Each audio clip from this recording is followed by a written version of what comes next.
बिस्मिल्लाहिर्रहमानिर्रहीम। Dear students, chapter number 7 horizontal mass spring system, simple harmonic motion के अंदर हम इसको थोड़ा सा डिस्कस कर चुके हैं। असल में आज हमने ना हॉरिजॉन्टल मास स्प्रिंग सिस्टम का जो टाइम पीरियड है उसकी इक्वेशन डिराइव करनी है और ये देखना है कि उसका टाइम पीरियड किस चीज़ पे डिपेंड करना है। बहुत ही आसान सा सिंपल सा एक लॉन्ग क्वेश्चन है। तो इसका जो फर्स्ट पोर्शन ये ऑलरेडी हम कर चुके हैं। ये देखिए हमने हॉरिजॉन्टली, ये पता है ये वर्टिकली, हमने हॉरिजॉन्टली एक मैस स्प्रिंग सिस्टम लिया, यानी स्प्रिंग और उसके साथ एक ब्लॉक है जिसका मैस एम है वो अटैच है। इसको अब यहाँ से खींचे, इस पर वर्क करें, इसको खींचेंगे तो ये ऐसे ऑसिलेट करेगा।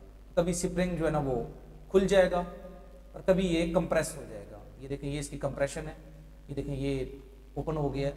तो इस वजह से जब ये ऑसिलेट कर रहा है तो ये एक चक्कर में जितना टाइम कंप्लीट करता है उसको आप टाइम पीरियड का नाम देते हैं। ये टाइम पीरियड किस चीज़ पे डिपेंड करेगा, इसकी इक्वेशन हम डिराइव करेंगे। दूसरा हम ये भी पढ़ चुके हैं कि एक्सेलरेशन जो है इसका, ये इक्वेशन हम ऑलरेडी डिराइव कर चुके हैं। a इक्वल टू माइनस के ओवर एम एक्स, ये इक्वेशन हमें आगे काम आएगी। तो इसकी जो एक्सप्लेनेशन है ये वही है। ये देखें, let us consider a mass attached to one end of horizontal elastic spring is displaced through distance x। Displace का क्या मतलब है, इसको पकड़ के हम यहाँ पे लेके जाएंगे। जब यहाँ पे लेके जाएंगे तो इसमें ऑसिलेशन आएगी ना, रुके रुके तो नहीं आएगी। तो इस पर हमने वर्क किया, उसके बाद इसका ऑसिलेशन स्टार्ट होगी। ये कभी कंप्रेस हो जाता है, कभी ये देखें ओपन हो जाता है जी। तो ये एक्सेलरेटेड मोशन है, हम पहले भी बता चुके हैं, क्योंकि यहाँ वेलोसिटी चेंज हो रही है। तो a इक्वल टू माइनस के ओवर एम एक्स, ये एक्सेलरेशन की इक्वेशन आ गई जी। अब यूनिफॉर्म सर्कुलर मोशन के अंदर हमने जब यूनिफॉर्म सर्कुलर मोशन को एज SHM के तौर पे हमने लिया तो एक्सेलरेशन ये इक्वेशन भी हमने डिराइव की थी, a equal to minus omega का स्क्वायर x। अब ये एक इक्वेशन है और एक equation horizontal mass spring system की है जो हमने सिंपल हार्मोनिक मोशन के टॉपिक के अंदर किया था। इन दोनों को इक्वल करें, ये देखें इन दोनों को हमने इक्वल किया तो ओमेगा का स्क्वायर, ये देखें ये दोबारा देखें, ये a है ये भी a है। यानी मैं यहाँ पे इसको अगर आपको शो करवाऊँ, ये बेसिकली जो a है यहाँ पे पिछले वाला वो माइनस के ओवर एम एक्स। इसको देखें, ये a की जगह a आ गया, माइनस की जगह माइनस आ गया, x की जगह x आ गया। तो ओमेगा का स्क्वायर किस चीज के इक्वल है, k ओवर m के। ये देखें ना, कंपेयर करें, इस वजह से कंपेयर करें तो ओमेगा का स्क्वायर किस चीज के इक्वल आएगा, k ओवर m के जी। तो ओमेगा का square equal to k over m। ये देखें, ये कंपैरिजन से इजीली आप निकाल सकते हैं। तो मैंने डिफरेंट वे से आपको कंपेयर करवाया है। एक जगह a, माइनस की जगह माइनस, x की जगह x। तो ओमेगा स्क्वायर किसकी जगह पे आ रहा है, k ओवर m की जगह पे। ओमेगा किस चीज के इक्वल आ जाएगा, k ओवर m। अब सोचने की बात यह है कि हमने ये कंपैरिजन क्यों किया है। मैंने शुरू में बताया था कि हमने टाइम पीरियड मेजर करना है हॉरिजॉन्टल मास स्प्रिंग सिस्टम का। तो ये टाइम पीरियड की इक्वेशन होती है, t equal to 2 pi over omega. इसका मतलब टाइम पीरियड मेजर करने के लिए हमें सिर्फ ओमेगा की जरूरत है और ओमेगा हमने इस ट्रिक के जरिए मेजर किया। ओमेगा किस चीज की इक्वल है, k over m under root के। तो ये ओमेगा आ गया, ये नीचे है, इसको जब ऊपर लेके लिखेंगे तो m ऊपर आ जाएगा, k नीचे रह जाएगा। तो t equal to 2 pi m over k।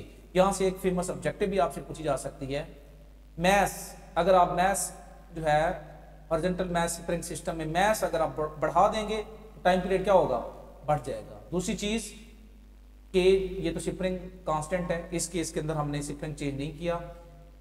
अगर मैं इसको थोड़ा और खींचूं और ऑसिलेट करवाऊं तो इसका टाइम पीरियड क्या होगा, ये इसका एक्स जो है, इसको ज्यादा खींचूंगा तो ये एक्स नॉट इसका एम्पलीट्यूड है। क्या एम्पलीट्यूड ज्यादा कम या करने से ज्यादा करने से या कम करने से कोई फर्क पड़ेगा टाइम पीरियड पे, कोई फर्क नहीं पड़ेगा। अच्छा, मैं इसकी लेंथ बढ़ा देता हूँ, ये जो स्प्रिंग है इसकी लेंथ भी कम या ज्यादा करने से कोई फर्क नहीं पड़ेगा। सिर्फ किस चीज पे डिपेंड कर रहा है, time period, only depend upon mass. अगर स्प्रिंग और वो जो ब्लॉक आपने लिए उसका मैस आप बढ़ा देते हैं उस पूरे सिस्टम का, तो टाइम पीरियड क्या होगा, बढ़ जाएगा। ये देखें डायरेक्टली प्रोपोर्शनल है। ये पॉइंट आपने यहाँ से याद रखना, ना लेंथ पे, ना एम्पलीट्यूड पे, ना किसी और चीज पे। Time period depends upon mass. Clear होगी बात। अब डिस्प्लेसमेंट की क्वेश्चन निकालना चाहे तो ये क्वेश्चन आपने ऑलरेडी की हुई है, x equal to x naught sine omega t. Simple omega की वैल्यू पुट कर दें, वो किस चीज की इक्वल है, k over m under root t. ये x की क्वेश्चन आ गई। इसका मतलब है हर जगह पे ओमेगा हमने ट्रिक के थ्रू निकाल लिया। अब आप ओमेगा की वैल्यू हर जगह पुट करते जाए, बस टाइम पीरियड में ओमेगा आ रहा है, ओमेगा की वैल्यू पुट कर दी। x की क्वेश्चन निकालनी थी for horizontal mass spring system, ये तो जनरली क्वेश्चन थी, ओमेगा की वैल्यू पुट कर दी। अब हम वेलोसिटी जो है ना उसकी क्वेश्चन निकालना चाहते हैं। ये वेलोसिटी की क्वेश्चन आपने ऑलरेडी की है, v इक्वल्स टू ओमेगा, ये आपने ओमेगा लिखना है इसको। डब्ल्यू नज़र आ रहा है, ये आप इसको थोड़ा सा ऐसे करके ना ऐसे करके लिखेंगे, ये ओमेगा एक्स नॉट का स्क्वायर माइनस एक्स का स्क्वायर, ये हम ऑलरेडी जनरल इक्वेशन वेलोसिटी के निकाल चुके हैं। इसमें एक्स क्या है, डिस्प्लेसमेंट, और एक्स नॉट एम्पलीट्यूड है। ओमेगा की वैल्यू पुट कर दे, ये देखिए अंडर रूट के ओवर एम। इसको थोड़ा सिंप्लीफाई भी कर सकते हैं, दोनों इसमें भी अंडर रूट है इसमें भी अंडर रूट है, तो इसको अंदर लिख दें आप, ये देखिए के ओवर एम। इसको और अगर आप सिंप्लीफाई करना चाहते हैं तो आप एक्स नॉट स्क्वायर को बाहर ले आए। जब इसको मैं बाहर ले आऊंगा तो इसको इधर भी डिवाइड करूंगा, इधर भी डिवाइड करूंगा, इधर डिवाइड करूंगा तो यहाँ 1 आ जाएगा, ये आ जाएगा एक्स का square divided by x not का स्क्वायर। इसको यहाँ तक भी रहने दे तब भी कोई मसला नहीं है। इसको सिंप्लीफाई करना चाहें, इसको बाहर ले आया, यहाँ 1 आ जाएगा और ये यहाँ डिवाइड भी हो जाएगा। ये सिंपल सी मैथमेटिक्स है जो तमाम स्टूडेंट्स को पता होनी चाहिए। इसको मैंने नहीं छेड़ा। एक्स नॉट स्क्वायर जब बाहर आएगा तो ये इधर भी डिवाइड होगा, इधर भी डिवाइड होगा। जब इधर डिवाइड होगा तो 1 आ जाएगा और यहाँ डिवाइड होगा तो ये देखिए यहाँ लिखा हुआ है, ये देखें के ओवर एम। और एक्स नॉट स्क्वायर जो है ये वाला इसको हम यहाँ बाहर लिखेंगे, ये यहाँ पे आएगा, इसके साथ हमने अटैच करना है, ये मिसिंग है इस जगह पे, ये यहाँ पे हम लिखेंगे एक्स नॉट, ये वाला जब स्क्वायर में है इसके साथ ये कैंसिल हो गए, सिंपल क्या बच जाएगा एक्स नॉट के ओवर एम 1 माइनस एक्स का स्क्वायर ओवर एक्स नॉट का स्क्वायर। अब हमने पढ़ा हुआ है ना मैक्सिमम वेलोसिटी हमें कहाँ मिलती है, मैक्सिमम वेलोसिटी हमें मिलती है जब मीन पोजीशन पे, जब एक्स क्या होता है 0। सिंपल पेंडुलम वाली एग्जांपल आप देख लें, हॉरिजॉन्टल मास स्प्रिंग सिस्टम की एग्जांपल देख लें कि जब मीन पोजीशन होती है तो आपको वेलोसिटी मैक्सिमम मिलती है, क्योंकि ऐसे जो ऑब्जेक्ट है वो तेजी के साथ जाता है, और एक्सट्रीम पोजीशन पे 0, तो maximum velocity x equals to 0। तो velocity maximum horizontal mass spring system की निकालनी है, x को 0 पुट करें, x को 0 पुट किया, ये टर्म 0 हो गई, सिंपल क्या बच जाएगा एक्स नॉट की ओवर एम अंडर रूट। ठीक हो गया। अब हम आ जाते हैं मिनिमम वेलोसिटी के लिए। ठीक है, मिनिमम वेलोसिटी के लिए जहां x है वहां x नॉट पुट करें, एम्पलीट्यूड जब मैक्सिमम होता है वहां वेलोसिटी क्या हो जाती है मिनिमम। ये देखें ये ऑब्जेक्ट ये यहाँ पे पहुंचा, एक्स नॉट उसने मैक्सिमम तय कर लिया, लेकिन ये ऑब्जेक्ट किस में है, रेस्ट में है, यानी इसकी वेलोसिटी क्या हो गई है 0 हो गई है।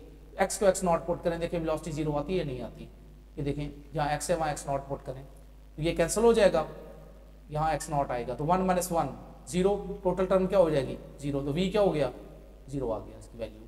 इसका मतलब है मिनिमम वेलोसिटी 0 और मैक्सिमम वेलोसिटी की इक्वेशन ये वाली है एक्स नॉट के ओवर एम अंडर रूट, ये इक्वेशन आपने याद रखनी है एक्स नॉट के ओवर एम। ये आपसे अगर मैक्सिमम वेलोसिटी पूछी जाए हॉरिजॉन्टल मास स्प्रिंग सिस्टम में उसकी इक्वेशन क्या है तो वो ये वाली है, ये याद रखनी है आपने, ये जनरल इक्वेशन है। अगर मैं इसको तमाम बातों को समराइज कर लूँ, आपने ट्रिक के थ्रू ओमेगा निकाला, ओमेगा को यहाँ पुट किया, टाइम पीरियड निकल गया। Time period only depends upon mass of the system. Displacement में सिर्फ ओमेगा की वैल्यू पुट की, और यही काम आपने यहाँ पे किया। v के लिए भी आप जस्ट ओमेगा की वैल्यू पुट करेंगे। ठीक है, इसको थोड़ा सिंप्लीफाई करने के लिए ये इस तरह बना लिए क्वेश्चन। इसमें अगर आप x इसी क्वेश्चन को नीचे ना भी देखें आप, x को अगर मैं 0 पुट करता हूँ तो ये टर्म 0 हो जाएगी, ये सिर्फ हिस्सा बच जाएगा, ये मैक्सिमम वेलोसिटी है। और अगर x को x नॉट पुट करता हूँ तो ये टोटल टर्म 0 हो जाएगी। तो इस तरीके से आप मैक्सिमम और मिनिमम वेलोसिटी भी मेजर कर सकते हैं। इंपॉर्टेंट लॉन्ग क्वेश्चन है, स्टेप्स हैं बड़े आसान से जिनको आपने ये करना है, और इसको आपने 1-2 दफ़ा जो है ना खुद भी तमाम जितने भी स्टेप्स हैं उसको खुद भी आपने राइट करना है। ये था आपका आज का काम, horizontal mass spring system. Okay.